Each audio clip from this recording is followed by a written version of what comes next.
আপনারা জানেন এর আগে একাধিক নাট্যশিল্পী ও অভিনেত্রী তারা পদত্যাগ করেছেন, এবার তারা পুরস্কার ফিরিয়ে দিয়েছেন। নাট্যকর্মী সঞ্জিতা মুখোপাধ্যায় তিনি পুরস্কার ফিরিয়ে দিচ্ছেন। সঞ্জিতা মুখোপাধ্যায় তিনি পুরস্কার ফিরিয়ে দিচ্ছেন। मीरा सफेद तुरंत खुले, भरपूर झाग दे और इसकी स्मार्ट साइंस दे स्मार्ट केयर और फ्रेशनेस। मेरी चॉइस मेरा सफेद। আরজিকর কাণ্ড সহকর্মীদের প্রতি তৃণমূল বিধায়ক ও অভিনেতা কাঞ্চন মল্লিকের মন্তব্যের প্রতিবাদ, তাই রাজ্য সরকারের দেয়া পুরস্কার ফিরিয়ে দিচ্ছেন নাট্যকর্মী সঞ্জিতা মুখোপাধ্যায়। 2021-এ পশ্চিমবঙ্গ নাট্য একাডেমির পক্ষ থেকে বিশিষ্ট চরিত্রাভিনেত্রী সম্মানে পুরস্কৃত হন তিনি। এবার নাট্যকর্মী সঞ্জিতা মুখোপাধ্যায় রাজ্য সরকারের দেওয়া সেই পুরস্কার ফিরিয়ে দিচ্ছেন।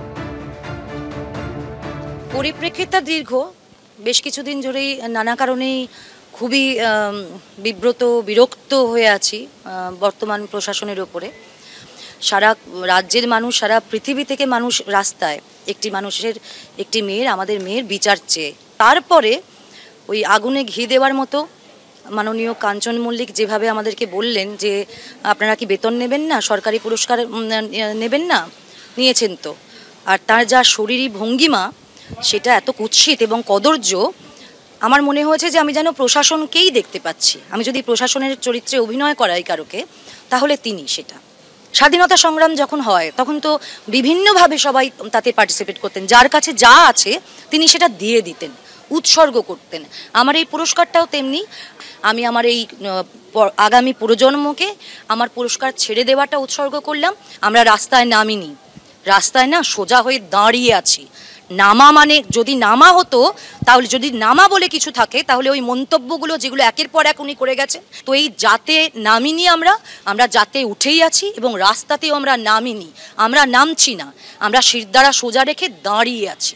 দাঁড়ানো আর নেমে যাওয়া দুটো এক কথা নয়। শুনলেন সঞ্জিতা মুখোপাধ্যায় কিভাবে গর্জে উঠেছেন। তিনি বলছেন শিরদাঁড়া সোজা রেখে দাঁড়িয়ে আছি এবং তাই পুরস্কার প্রত্যাখ্যান করলাম। বিচারের দাবিতে জুনিয়র ডাক্তারদের ডাকে 1 ঘন্টা আলো নিভিয়ে প্রতিবাদের দিনই দিল্লিতে বাসভবনের সামনে মোমবাতি হাতে প্রতিবাদে সামিল হলেন তৃণমূলের রাজ্যসভার সাংসদ সুখেন্দু শেখর রায়। আমরা খুব মুষ্টিময় কয়েকজন, কিন্তু আমরা মনে করলাম যে এই সময় সারা লক্ষ লক্ষ মানুষ রাস্তায়, রাত জাগবে, আমরা ঘরে বসে থাকবো কি করে? আমরা কি ঘরে বসে থাকতে পারি?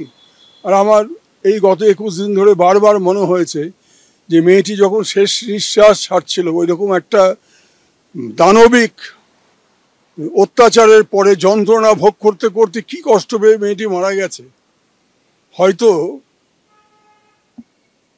এই বার্তাটা দিয়ে গেছিল সমাজকে যে এরপরও তোমরা চুপ করে থাকবে। তাই আমরা চুপ করে থাকতে পারি না, কোনো মানুষ চুপ করে থাকতে পারে না। তাই আমরা রাস্তায় নেমেছি। আজকে আমরা যে কজন আছি, আমি যদি একা থাকতাম আমি একা দাঁড়াতাম। ওই যে একটা কথা আছে না, তারিখ পে তারিখ, তারিখ পে তারিখ, তারিখ পে তারিখ, এটা আর চলতে দেওয়া যায় না, অনেক হয়েছে।